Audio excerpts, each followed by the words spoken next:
de référence, France Télécom, mais il ne détient pas la majorité.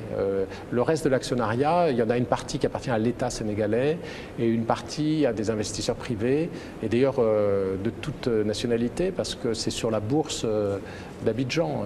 Donc chacun peut acheter des actions Sonatel. Voilà, donc ça c'est un schéma qui est bon. Et c'est la même chose pour les autres investisseurs français en général. Ils ne cherchent pas à être les seuls. Je crois que tous les hommes d'affaires dans le monde entier cherchent des associés. Et si ce sont des associés sénégalais pour travailler au Sénégal, c'est la meilleure solution. C'est l'intérêt de tout le monde parce que les actionnaires sénégalais apportent évidemment beaucoup, pas seulement des capitaux. Ils apportent un savoir-faire, une introduction au marché sénégalais. Donc les joint ventures, c'est la meilleure solution possible. Oui, monsieur l'ambassadeur, il y a quand même une question que je ne peux ne pas vous poser. Elle est politique. Oui, c'est par rapport justement à la démocratie sénégalaise. Aujourd'hui, vous avez connu l'ex-régime qui était là avec Abdoulaye Wade, avec tout ce qui s'est passé avec la campagne électorale, où il y avait quand même une cristallisation autour de la candidature du président Abdoulaye Wade. Certains opposants ont dit qu'ils vous avaient rencontré, discuté avec vous, mais ils n'avaient pas compris votre position. Vous étiez très réservé par rapport à cela. Alors que d'autres ambassades, comme les Américains, avaient clairement donné l'orientation par rapport à cela. Alors, il y a deux choses dans votre question. La position française pendant la campagne présidentielle, c'était une position de neutralité. C'est-à-dire que nous n'avions pas formellement condamné, effectivement, la candidature du président Wade parce que nous avions décidé de rester neutre. Alors, ce n'est pas l'ambassade, hein, c'est Paris. La position de Paris. Moi, j'appuyais, j'exprimais, évidemment. Mais les opposants vous ont rencontré. Voilà. Alors, avec vous. En revanche, ils sont sortis, ils ont dit oui, l'ambassadeur de France. Alors, il faut apporter deux autres précisions. Donc une position de neutralité française, de non-ingérence dans les affaires intérieures. Cela étant, le ministre des Affaires étrangères français, qui était à l'époque Alain Juppé, a quand même fait une déclaration publique qui a été interprétée comme le fait que le président Wade devait passer le relais. Donc il y a eu ce message. Il n'était pas aussi clair et aussi explicite que celui des Américains, c'est possible, à cause de cette volonté de neutralité, mais il y a eu quand même quelque chose qui a été exprimé à ce sujet. Moi, j'ai rencontré également les opposants, et la question était de savoir, la question qui était posée, vous le savez un peu, tout le monde le sait, c'était plutôt de savoir s'il fallait aller à l'élection ou pas. Ouais. Alors moi, ma position à l'époque, c'était de dire, écoutez, vous avez l'occasion de changer par la voie démocratique le président, d'élire quelqu'un de votre choix, saisissez cette opportunité quand même. Le Sénégal, c'est la plus ancienne démocratie du continent. Vous avez toujours fonctionné dans un cadre démocratique. Certes, il y a le printemps arabe, certes, il y a la Tunisie, il y a l'Égypte, mais en Tunisie, en Égypte, c'était des dictatures qui ont été renversées par des manifestations de rue. Au Sénégal, on n'est pas dans la même situation. Vous avez un scrutin et vous avez la possibilité d'élire qui vous voulez. La seule objection qui était faite à cela, c'était de dire oui, mais on n'a pas confiance dans le scrutin va être truqué et donc il vaut mieux éviter le scrutin, disaient certains. C'était la position de certains. Oui, mais certains disaient qu'il n'y a pas une position claire de l'ambassadeur de France comme celle des États-Unis. Si, la controverse, c'était la candidature d'Abdoulaye Wade, qui était selon l'opposition illégale. Oui, mais quelles conséquences en tirer? Donc c'était ça la question. La position française, c'était de dire, vous avez un scrutin, profitez de cette opportunité pour exprimer votre vote. Et la position française était aussi de dire qu'après discussion avec les instances sénégalaises indépendantes, il y avait un comité de veille, vous vous souvenez, qui associait l'opposition, la société civile. Le président de ce comité de veille considérait lui-même que les conditions des élections étaient à peu près garantie. Et c'est ce qui s'est passé quand même, puisqu'il y a eu une alternance. Absolument. Il y avait déjà eu une alternance en 2000, donc ça montre que le parti au pouvoir ne gagne pas forcément les élections au Sénégal. Il y avait eu les élections locales en 2009, où également la majorité d'alors du président Wade avait perdu les élections. Donc moi, en tant qu'ambassadeur de France au Sénégal, j'avais le sentiment que l'opposition d'alors, qui est devenue la majorité aujourd'hui, avait de bonnes chances de gagner. Donc c'était ce que je leur disais, et tout le monde peut en témoigner. J'ai dit aux Sénégalais et aux membres de l'opposition, ne gâchez pas votre chance, voilà, participez à cette élection. Il n'y a pas de raison de penser que cette élection est fondamentalement truquée. Vous avez les moyens de la contrôler, vous avez vos représentants dans les bureaux de vote, etc. On ne peut pas manipuler de façon majeure une élection. Il y avait en plus une observation européenne très importante. Donc c'était sous surveillance internationale. C'est également un argument que j'ai défendu. Je leur ai dit, c'est pas la peine d'avoir une surveillance internationale si vous n'en profitez pas. Donc cette élection présente certaines garanties.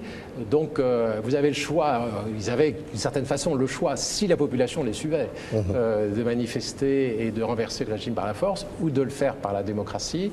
Il valait mieux le faire par la démocratie. Imaginons. Et c'est ce que le peuple a choisi. Donc moi j'étais quand même en phase avec le peuple, puisque cette élection a eu lieu, les gens y ont participé et ils ont décidé l'alternance. Donc on ne peut pas me reprocher d'être en phase avec le peuple et avec les candidats qui se sont présentés aux élections. Je crois que voilà, donc je ne regrette pas du tout la position que j'ai eue, pas du tout. Le 25 mars, il y a une nouvelle alternance qui s'est installée au Sénégal. Vous avez eu la chance de connaître l'ancien régime qui est venu aussi par des urnes en 2000 et une nouvelle alternance qui s'est installée. Si vous demandez d'apprécier ou de jeter un regard sur la démocratie sénégalaise, que diriez-vous? Alors, un ambassadeur ne peut pas faire des commentaires sur la politique intérieure en disant eux ont raison ou ont tort. On ne prend pas parti, d'où cette neutralité que j'évoquais tout à l'heure. Cela étant, nous sommes quand même à l'écoute de la population et des uns et des autres. On voit bien qu'il y a beaucoup de défis à relever au Sénégal dans tous les domaines. Je ne les énumère pas, mais le chômage, l'emploi des jeunes, voilà, l'agriculture, l'adduction d'eau potable, les inondations, l'électricité, etc. Et les problèmes de gouvernance aussi. Les problèmes de gouvernance politique, c'est-à-dire concentration du pouvoir, absence de contrôle, les problèmes de gouvernance économique, c'est-à-dire bonne utilisation de l'argent public, etc., ont été quand même au cœur de la campagne présidentielle. Et nous, les ambassadeurs étrangers au Sénégal, on a assisté à cette élection. On a vu qu'elle exprimait une volonté de rupture par rapport à la question de la gouvernance politique et économique. Donc nous avons enregistré ce message. Nous avons vu également que le président Macky Sall et son Premier ministre, dans la déclaration de politique générale, se sont engagés dans une certaine rupture. Ils veulent promouvoir une meilleure gouvernance politique, raccourcissement du mandat, suppression d'un certain nombre d'agences, économie, etc., les audits, la poursuite contre les biens mal acquis, etc. Ça, c'est la gouvernance politique et économique. Et il y a une volonté d'améliorer la gouvernance politique et économique qui a été très clairement exprimée par les nouvelles autorités du Sénégal. La France s'en réjouit, tous les partenaires du Sénégal s'en réjouissent, comme les Sénégalais qui s'en réjouissent aussi.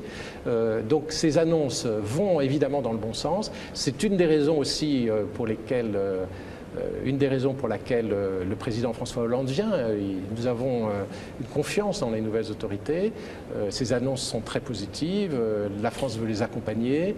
Je disais tout à l'heure que l'aide française au Sénégal a été doublée en 2012. C'est un signe d'accompagner ce renouveau du Sénégal, cette amélioration de ses performances en matière de gouvernance politique et économique. Tous les pays peuvent mieux faire et le Sénégal s'est engagé. Des mesures ont été annoncées. Voilà, nous accompagnons ce processus et tous les partenaires du Sénégal réagissent comme nous. Vous parlez d'annonces qui ont été faites. Vous êtes en contact avec les populations. Vous connaissez très bien ce qui se passe. Est-ce que réellement, monsieur l'ambassadeur, vous pensez que les annonces épousent la réalité sur le terrain? Non, mais on ne peut pas non plus, du jour au lendemain, régler tous les problèmes du Sénégal. Tout le monde le sait. Mais il faut engager des grandes réformes et aller dans le bon sens. Bon, c'est le cas quand même, me semble-t-il. Faisons confiance. Il ne s'agit pas d'une carte blanche. Il y a une Assemblée nationale qui doit fonctionner, il doit y avoir des contre-pouvoirs, il ne doit pas y avoir un seul pôle de décision. Il y a la société civile au Sénégal qui a un rôle très très important. Le 23 juin, elle s'est exprimée très très fortement l'année dernière pour rejeter ce projet de réforme constitutionnelle qui était un évident recul de la démocratie. Et ça, la France l'a dit. Là, on est sorti de la neutralité. Quand il y a des violations manifestes, des reculs évidents de la démocratie, eh bien, on le dit, et on l'a dit clairement, hein, le 23 juin, on a condamné ce projet de réforme constitutionnelle, la société civile sénégalaise aussi. Donc la société civile sénégalaise, elle doit continuer à jouer ce rôle de vigilance avec les parlementaires. Donc la démocratie sénégalaise fonctionne et elle doit se renforcer. Une démocratie, c'est toujours quelque chose d'inachevé qui doit se renforcer. On est dans ce processus, c'est important. Merci, Monsieur Nicolas Normand, ambassadeur de France au Sénégal, de nous avoir reçus dans votre résidence pour évoquer des questions essentielles, les questions de l'heure concernant la visite du président François Hollande à Dakar. C'est vendredi prochain qu'il sera là pour visiter le Sénégal. Merci à toute l'équipe technique de la TFM qui m'a accompagné dans cette émission. Merci aussi au service de communication de l'ambassade de France. Merci. Au revoir.